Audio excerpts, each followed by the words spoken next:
Selamat pagi jemaat sekalian, mari kita berdoa sebelum merenungkan firman. Bapa kami yang sungguh baik, kami bersyukur untuk pagi ini kami boleh berkumpul. Kami bersyukur untuk kesempatan boleh merenungkan firman. Bapa, kami mohon supaya Roh Kudus boleh menolong kami untuk beberapa waktu ke depan ini. Sambil kami baca firman ini boleh menjadi firman yang betul-betul menggugah, menginspirasi, membentuk kehidupan kami dan memberikan kami harapan. Bapak, kalau kami lihat dunia, kami nggak tahu apa yang bisa kami pegang, apa yang bisa kami jadikan sandaran. Tapi ketika kami belajar firman-Mu, kami tahu kami punya Allah yang bisa diandalkan. Terima kasih untuk firman-Mu yang terus Engkau nyatakan kepada kami. Terima kasih untuk kehendak-Mu yang Engkau boleh nyatakan kepada kami ketika kami membaca firman. Buka hati kami, buka pikiran kami. Kami siap mendengarkan, dan Tuhan pakai juga hamba-Mu di tengah keterbatasannya. Ampuni segala dosanya dan layakkan dia untuk menjadi alat menyatakan kebenaran-Mu. Di dalam nama Tuhan Yesus kami berdoa. Amin. Bapak Ibu Saudara sekalian, Shalom. Kita lanjut lagi. Hari ini kita baca 1 Korintus 15, 35-58. Bapak Ibu Saudara sekalian, Elon Musk. Siapa yang gak kenal Elon Musk zaman ini? Dia terkenal dengan perusahaan mobil listriknya Tesla. Namun ia juga punya ambisi yang lain. Sebuah perusahaan yang namanya SpaceX. Yaitu perusahaan roket, tempatnya di California, yang ingin memungkinkan traveling gak cuman ke Icelandic gitu ya, gak ke tempat-tempat yang susah, tapi keluar angkasa. Satu hal yang kerap diulang Elon Musk adalah bahwa manusia perlu bisa hidup di Mars, planet Mars, untuk selamat dari kepunahan. Targetnya SpaceX ini 2027. Jadi 6 tahun lagi ya. 6 tahun lagi akan dimulai penerbangan ke Mars pertama untuk bikin koloni di sana. Bapak Ibu Saudara sekalian, sebenarnya motivasi untuk tetap bertahan hidup, untuk tidak punah, merupakan naluri alami setiap makhluk hidup. Dari dulu nggak tahu berapa banyak orang berjuang untuk bisa tetap survive, untuk bisa punya hidup panjang umur. Misalnya Kaisar China, namanya Qin Shi Huang. Dia rela mengorbankan 6.000 perawan demi memperoleh ramuan awet muda dan hidup abadi.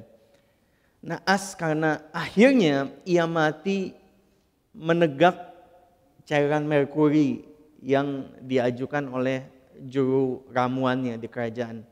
Ia mati di usia 49 tahun. Jangankan mencapai keabadian, panjang umur pun tidak. Bapak Ibu Saudara sekalian, inilah dunia yang kita tinggali.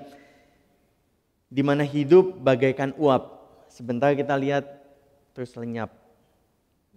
Dan kita sebagai orang percaya yakin bahwa hidup kekal hanya ada di dalam iman kepada Yesus Kristus. Kehidupan itu singkat, kematian pasti. Penyebabnya dosa, dan Yesus adalah jawabannya. Namun berdasarkan beberapa pertemuan saya dengan orang-orang Kristen, saya mendapati masih banyak orang Kristen yang tidak memiliki konsep kebangkitan yang benar. Bukan kebangkitan roh saja, tapi kebangkitan fisik, kebangkitan tubuh. Hari ini semoga lewat pembacaan dan perenungan kita dari 1 Korintus ini kita bisa makin terang konsep kebangkitan seperti apa yang kekristenan miliki. Beberapa minggu ini Bapak Ibu Saudara sekalian, kita sudah mengamati bagaimana berita tentang Injil, yaitu tentang kematian dan kebangkitan Kristus, adalah dasar dari harapan kita. Kalau Kristus tidak mati, kita di sini sia-sia semuanya. Dan dosa kita belum ditebus. Yang artinya setiap orang Kristen, gak peduli seberapa kuat imannya, seberapa baik kehidupannya, setiap orang Kristen akan mati binasa kalau Kristus tidak bangkit.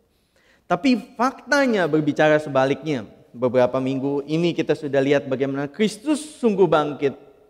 Dan ada banyak saksi mata. Bisa di-review lagi di YouTube sebelumnya.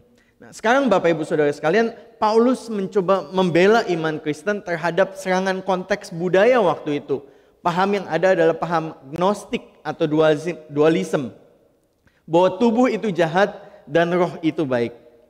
Justru kebangkitan roh tanpa daging itu baik bagi orang di zaman Paulus.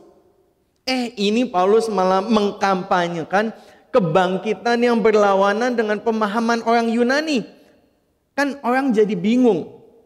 Roh itu baik, kenapa kamu malah bilang kebangkitan tubuh? Mari kita perhatikan Bapak Ibu Saudara sekalian bacaan kita. Alkitabnya bisa dibuka karena saya nggak tampilin semuanya, jadi Bapak Ibu bisa ngikutin gitu ya. Ayat 35. Dikatakan di sini, tetapi mungkin ada orang yang bertanya, bagaimanakah orang mati dibangkitkan? Dan dengan tubuh apakah mereka akan datang kembali?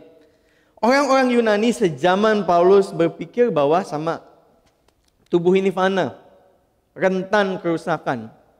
Buat kita zaman sekarang, entah itu bentuknya gagal ginjal, kanker kulit karena berjemur, osteoporosis, serangan jantung karena makan kebanyakan enak begitu ya, diamputasi karena diabetes, dan setiap manusia pada akhirnya mati.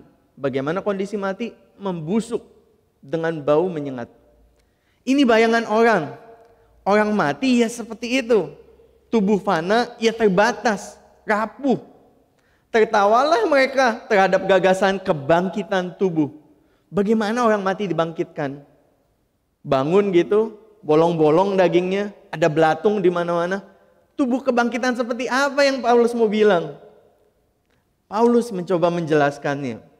Di ayat 36 sampai 38, Paulus mencoba menjelaskan bahwa Allah akan memberikan tubuh yang baru, bukan tubuh yang masuk ke tanah. Dengan tajam dia menulis di ayat 36. Hai orang bodoh, kamu pura-pura nggak tahu atau gimana? Coba perhatikan dunia tumbuhan, dunia flora. Bagaimana biji gandum atau biji yang lain, biji semangka kalau kita habis makan semangka. Kalau kita lihat gitu ya, biji bayam apalagi nggak kelihatan kecil banget. Kalau kita lihat biji ini kan kayaknya mati ya, nggak ada kehidupan, seonggok sebutir gitu saja.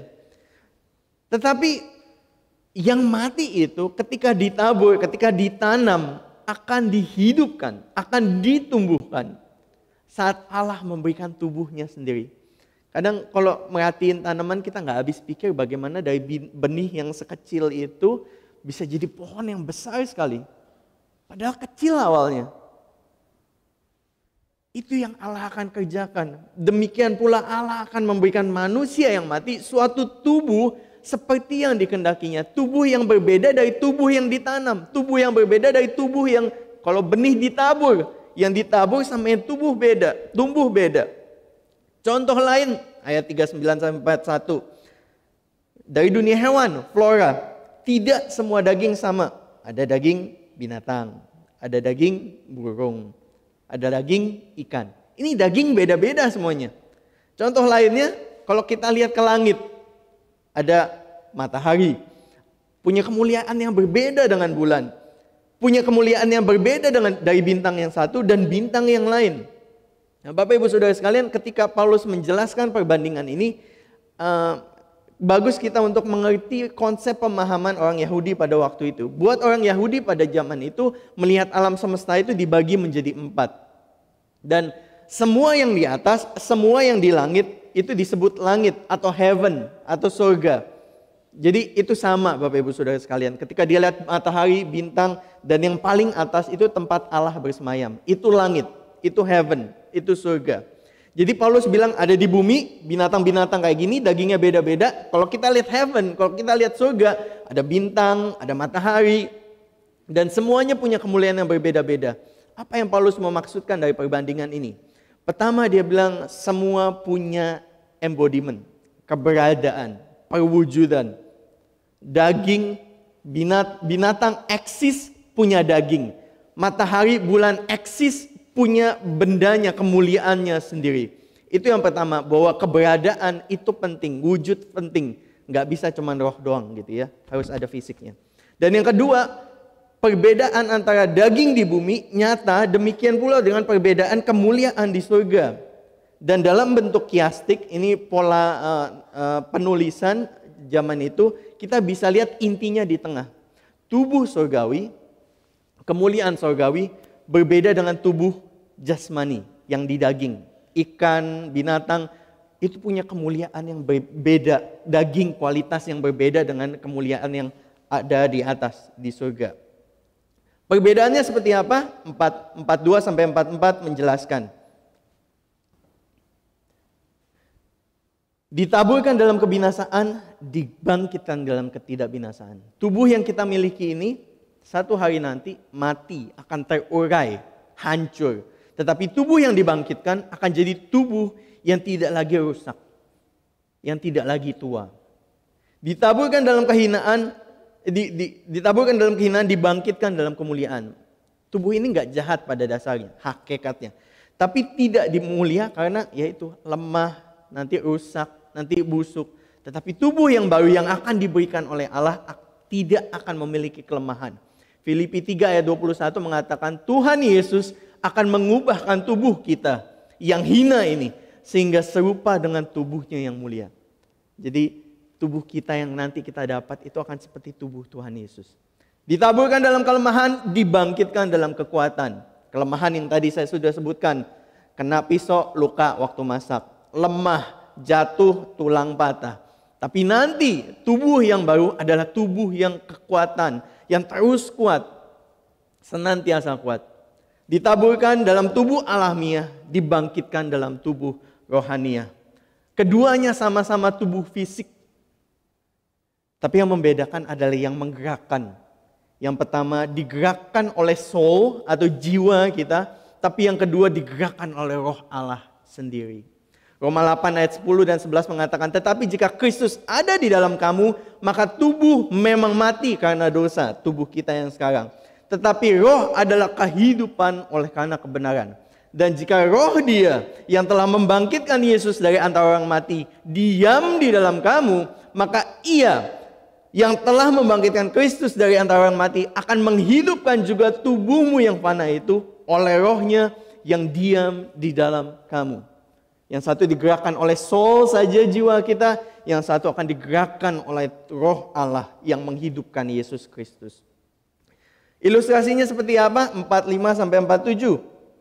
Dikatakan bahwa di ayat 45 sama ada tertulis manusia pertama Adam menjadi makhluk yang hidup, tetapi Adam yang akhir, Yesus sendiri menjadi roh yang menghidupkan. Allah menciptakan Adam dari apa? Menciptakan dari debu. Dan setiap kita berbagian natur yang sama. Tubuh kita dari debu, fana. Dan Allah menghembuskan nafas sehingga kita bisa bergerak.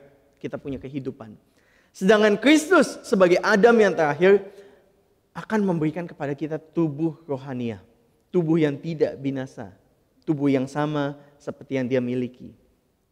Bapak Ibu Saudara sekalian, sekarang kita telah memakai rupa yang alamiah seperti Adam di ayat 49.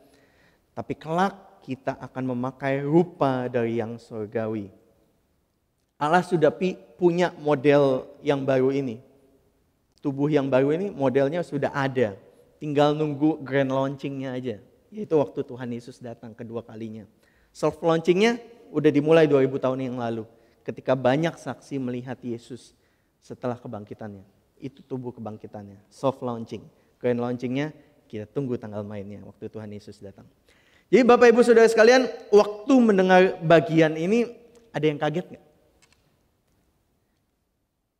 Saya tebak Bapak Ibu Saudara sekalian, banyak pemahaman kita tentang hidup setelah kematian lebih dibentuk dari film-film yang populer atau literatur bacaan yang populer ketimbang dari yang Alkitab. Kalau Bapak Ibu Saudara sekalian sampai hari ini sebelum mendengarkan firman ini berpikir bahwa saat tubuh kita mati, keadaan kita akan seperti Casper, the friendly ghost, untuk selamanya, ketahuilah bahwa pemahaman itu lebih mirip konsep lawan Paulus daripada konsep Paulus sendiri. Itu konsep yang dimiliki orang Yunani pada zaman itu. Seandainya kita mati sebelum Kristus datang kembali, akan ada masa penantian yang disebut Firdaus. Waktu Tuhan Yesus bilang ke penjahat di sisi kanan kiri, di sisinya. Atau pengakuan pangkuan Abraham. Waktu Tuhan Yesus kasih perumpamaan antara orang kaya dengan Lazarus yang miskin. Ada satu tempat penantian. Kita menanti ketika Yesus datang kedua kalinya dan terjadi penghakiman terakhir. Dan menurut 1 Tesalonika 4 ayat 16 dan 17, sebab pada waktu tanda diberi, yaitu pada waktu penghulu malaikat berseru dan sangkakala Allah berbunyi, maka Tuhan sendiri akan turun dari surga. Dan mereka yang mati dalam Kristus akan lebih dahulu bangkit. Sesudah itu kita yang hidup yang masih tinggal. Jadi Bapak Ibu Saudara sekalian, kalau sekarang kita mati terlebih dahulu sebelum Yesus datang, ketika Yesus datang kedua kalinya, yang pertama kali dapat tubuh kebangkitan adalah mereka yang sudah mati. Mereka akan dibangkitkan dengan tubuh yang baru. Dan gilirannya setelah itu baru kita yang masih hidup. Kita akan diubahkan. Nah Bapak Ibu Saudara sekalian, di ayat 50 dikatakan, saudara-saudara, inilah yang hendak kukatakan kepadamu, bahwa daging dan darah tidak mendapat bagian dalam kerajaan Allah, dan bahwa yang binasa tidak mendapat bagian dalam apa yang tidak binasa. Macam celana kita sebelum pandemi masih cukup, setelah work from home nggak muat. Jadi celana yang lama itu nggak bisa dipakai lagi Bapak Ibu Saudara sekalian. Atau HP Nokia yang dulu nggak bisa buat kirim email. Kalau zaman sekarang pakai Nokia yang dulu ya nggak bisa dipakai. Tubuh yang kita punya ini nggak kompatibel sama dunia yang baru. Jadi untuk mendapat bagian dalam kerajaan Allah, ini semua harus diubahkan. Kita nggak bisa bawa tubuh yang ini. Kita harus berubah. Kapan hari saya ada ngobrol sama tetangga yang veteran perang gitu ya, sudah 90 tahun usianya. Dia masih aktif gitu ya walaupun jalan tergopoh-gopoh. Satu hari di tempat kami biasanya hari Jumat, mobil sampah tuh datang. Kakek ini kalau kita belum masukin tempat sampah kita, dia datang dimasukin ke tempat kita, ke halaman rumah kita. Waktu itu pas saya baru balik, pas ketemu dia, terus kita ngobrol singkat. Nah, Bapak Ibu Saudara sekalian, ini kakek kan sudah jompo, udah tua gitu ya. Gerakannya tuh nggak lincah begitu. Nah di pipinya tuh ada luka dikit. Ada luka dan ada lalat nempel di situ. Terus dia giniin gitu kan, lalatnya pergi, balik lagi gitu. Lagi makan siang mungkin lalatnya ya. Tapi ya kakek ini kan nggak lincah begitu, nggak kayak saya bisa begini-begini. Nanti bagaimana, nanti begitu lagi gitu. Bapak Ibu Saudara sekalian, itu tubuh kita. Cepat atau lambat, itu tubuh kita. Busuk, nggak bisa dibawa ke kekekalan. Tubuh ini harus digantikan. Berbeda dengan tubuh yang baru nanti, nggak sakit-sakit, kekal, kuat dan mulia. Tapi pertanyaannya, bagaimana perubahan itu terjadi buat kita? Paulus menjelaskannya di ayat 51 sampai 53. Dikatakan, bagi kita yang saat masih hidup waktu Kristus tiba, Paulus memberikan di ayat 51-52 suatu rahasia. Bacanya begini. Sesungguhnya aku menyatakan kepadamu suatu rahasia. Paulus mau kasih tahu rahasia yang dia miliki dari Roh Kudus. Kita tidak akan mati semuanya, tapi kita semua akan diubah dalam sekejap mata pada waktu bunyi nafiri yang terakhir. Sebab nafiri akan berbunyi dan orang-orang mati akan dibangkitkan dalam keadaan yang tidak dapat binasa. Dan kita semua yang masih hidup, yang masih melek waktu itu, kita semua akan diubah. Dalam sekejap mata Bapak Ibu Saudara sekalian, kita akan diubah. Dan pada waktu itu terjadi, genaplah yang ditulis dalam Yesaya 25 ayat 8. Yesaya 25 ayat 8 mengatakan, Ia, Allah akan meniadakan maut untuk seterusnya. Dan Tuhan Allah akan menghapuskan air mata daripada segala muka. Dan aib umatnya akan dijauhkannya dari seluruh bumi. Sebab Tuhan telah mengatakannya. Ketika waktu itu tiba, ketika tubuh kita semua digantikan, maut tidak akan ada lagi. Kuasa dosa ialah hukum Taurat. Ketika kita punya hukum Taurat, kita tahu kita salah. Kita tahu ini enggak benar. Tapi hukum Taurat tidak bisa memampukan kita hidup benar. Makanya ditulis di sini bahwa kuasa dosa ialah hukum Taurat. Kita butuh Tuhan. Kita butuh iman. Dan dengan iman, Roh Kudus akan memampukan kita untuk hidup. Dan pada waktunya nanti, Ia yang akan mengubahkan kita. Memiliki tubuh yang baru. Syukur bahwa dosa telah Tuhan Yesus kalahkan di kayu salib. Dosa memang ada sekarang. Setiap hari kita berjuang untuk hidup kudus. Setiap hari kita berjuang untuk taat sama Tuhan. Tapi dosa terus menarik kita. Tapi kita terus berjuang supaya kita hidup kudus. Dosa sudah kalah Bapak Ibu Saudara sekalian. Dan kemenangan itu adalah kemenangan kita. Perjuangan kita bukan perjuangan untuk menang. Tapi perjuangan kita adalah perjuangan dari titik kemenangan. Yang Tuhan sudah kerjakan di kayu salib. Dosa sudah dikalahkan. Dan kita mau hidup terus buat Kristus. Seandainya akhir dari kehidupan ini adalah nothingness, seperti yang banyak orang sekuler percayai, Paulus bilang benar, kita makan aja, kita minum aja, menikmati hidup. Karena nanti toh mati, selesai. Tetapi karena ada kebangkitan, justru ada makna. Ketika kita berjuang kerja, ketika kita mendidik anak kita untuk kenal Tuhan, ketika kita pelayanan, semuanya itu. Ketika kita penginjilan, semuanya itu ada maknanya. Karena ada kebangkitan. Bapak Ibu Saudara sekalian, kalau kebangkitan real, maka apa yang kita kerjakan untuk menghadirkan kerajaan Allah? Seperti doa Bapa kami, datanglah kerajaanmu di bumi seperti di surga. Tiap minggu kita doakan supaya kerajaan Allah terwujud lewat hidup kita. Itu bermakna. Kalau Bapak Ibu suka dengar berita dari Afrika, ada kelompok ekstremis yang namanya Boko Haram. Itu satu kelompok ekstremis di Nigeria yang terus menganiaya orang Kristen. Saya langganan pokok doa misi dan setiap bulan pasti ada kerjaannya ini kelompok bikin ganggu di Nigeria. Menjatuhkan korban-korban jiwa.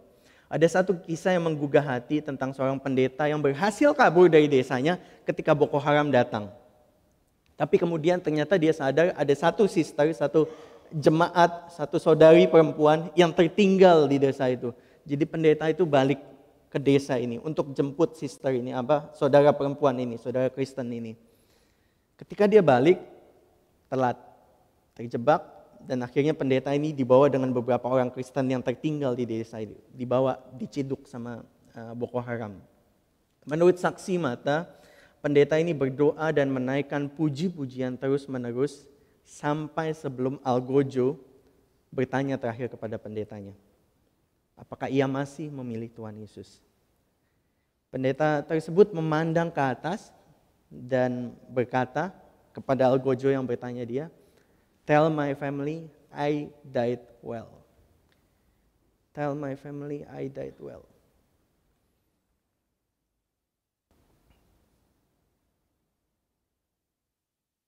Bapak Ibu Saudara sekalian, dia mati dengan baik karena dia percaya sama Tuhan Yesus.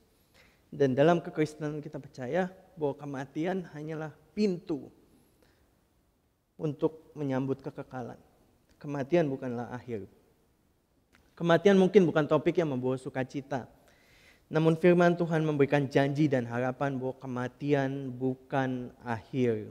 Bukan perpisahan untuk selama-lamanya. Dengan iman pada waktu Kristus datang kembali, ia akan membangkitkan kita yang mati dan mengubahkan kita yang masih hidup untuk memiliki tubuh kekekalan.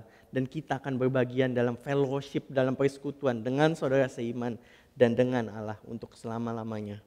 Mungkin kematian bukan topik yang mudah diproses secara emosional, tapi semoga iman kita diteguhkan lewat janji firman yang kita baca hari ini. Kepedihan karena keterpisahan dengan orang terkasih hanyalah sementara. Setelah kematian ada kondisi sempurna yang selama ini kita idamkan. Tubuh yang tidak sakit, kita tidak berjuang lagi dengan dosa, kita tidak berjuang lagi dengan pergumulan mental, kita tidak berjuang dengan semua hal itu. Penghiburan bukan terletak bagi orang Kristen dengan tidak adanya kematian. Penghiburan kita bagi orang Kristen terletak bahwa ada kehidupan setelah kematian. Ketika pintu dibuka, kita akan disambut oleh Allah Bapa.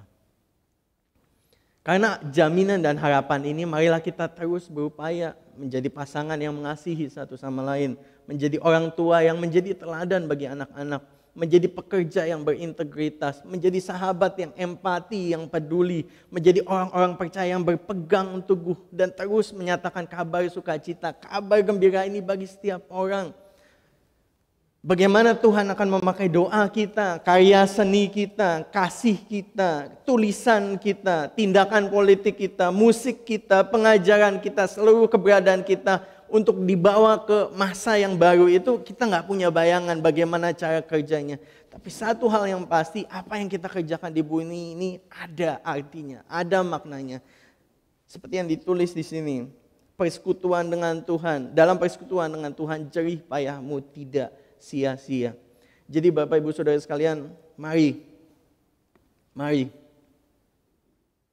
berdiri teguh, jangan goyah, dan giat selalu dalam pekerjaan Tuhan. Enggak sia-sia, enggak sia-sia.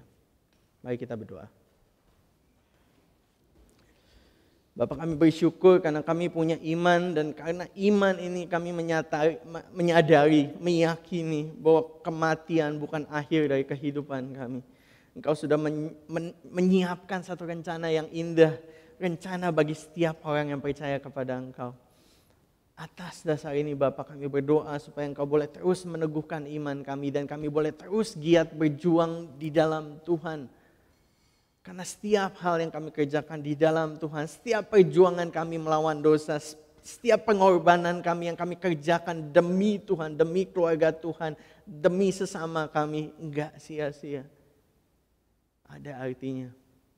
Bantu kami Bapak, kalau di antara kami ada yang lemah, ada yang capek, ada yang mulai putus asa mengikut Tuhan, ada yang mulai gampang gak yakin tentang iman kami. Kami berdoa Bapak supaya Engkau menjamah setiap pribadi kami, menguatkan kami, membawa kami, menarik kami dekat ke hati Tuhan, supaya kami dapat penghiburan, kami dapat kesegaran, kami dapat kekuatan untuk boleh terus maju, melangkah bagi Tuhan, bagi kemuliaan nama Tuhan. Terima kasih Bapak untuk firman yang kami boleh gumulkan bersama pagi ini. Kami berdoa menyerahkan hidup kami dalam nama Tuhan Yesus Kristus. Amin.